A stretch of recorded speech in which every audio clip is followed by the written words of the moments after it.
This Saudi native says it's no coincidence a majority of the 9/11 hijackers came from Saudi Arabia.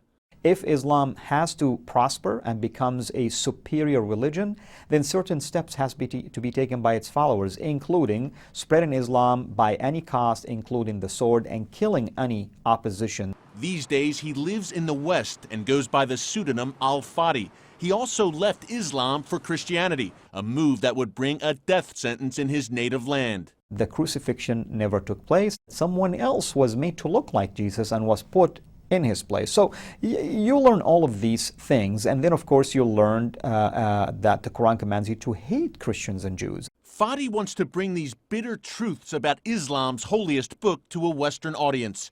Along with other former Muslims, he's written a book called The Quran Dilemma. It analyzes teachings of the Quran from the perspective of one who actually lived under them. According to Fadi, life under Islam is much different than the whitewashed version often presented by the Western media and Muslim pressure groups. That includes the Quran's call to jihad, or holy war against non-believers. It's basically a prescriptive commands that are found in the Quran when it comes to jihad, killing the infidels, spreading Islam until there is no other religion on earth except the religion of Allah. The West does not know many of these things, if not all of these things, because they're oblivious basically to what the Quran teaches as a whole. They're only fed portions of the Quran. Those peaceful portions came in the early stages of the career of Islam's prophet Muhammad. During that time, he lived in the Saudi city of Mecca with only a handful of followers. His message changed dramatically, however, once he moved to Medina, gaining converts and political power. Many of the Quranic verses from that later Medina period contain calls to violence and intolerance. Like chapter 8, verse 12, I will cast terror into the hearts of those who disbelieve. Therefore strike off their heads and strike off every fingertip of them. Then there is the infamous verse of the sword, chapter 9, verse 5. Slay the idolaters wherever you find them, and take them captives and besiege them, and lie in wait for them in every ambush. Meanwhile, chapter 5, verse 51 warns Muslims not to take Jews and Christians as friends. Fadi witnessed this belief system firsthand growing up in Muhammad's birthplace of Saudi Arabia.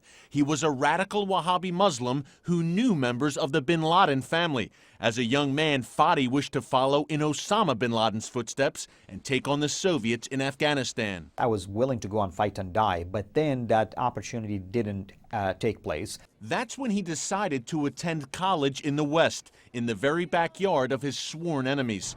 He planned to promote Islam to anyone who would listen. But a funny thing happened along the way.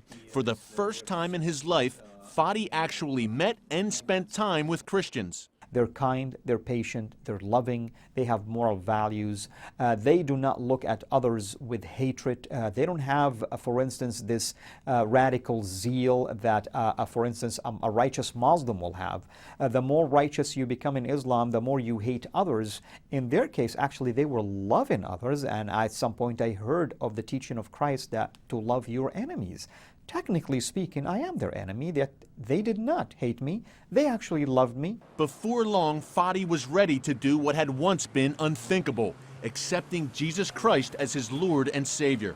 But the decision was not an easy one. For you to leave Islam, you're leaving your identity, your culture, your community, your family. There is no separation between state and mosque or state and religion. Fadi's family in Saudi Arabia eventually came to grips with his leaving Islam. One of his brothers, however, still threatens his life on a regular basis. Fadi says the threats won't stop him from telling the truth about his former religion. Muslims know very well that the best way to conquer is not by the sword anymore. It's by infiltrating the societies, the political systems, and by basically taking their time to grow to become a majority that at one point they will have a voice that they can topple things basically to their advantage. With the Quran Dilemma, Fadi hopes to ensure that never happens. Eric Stakelbeck, CBN News.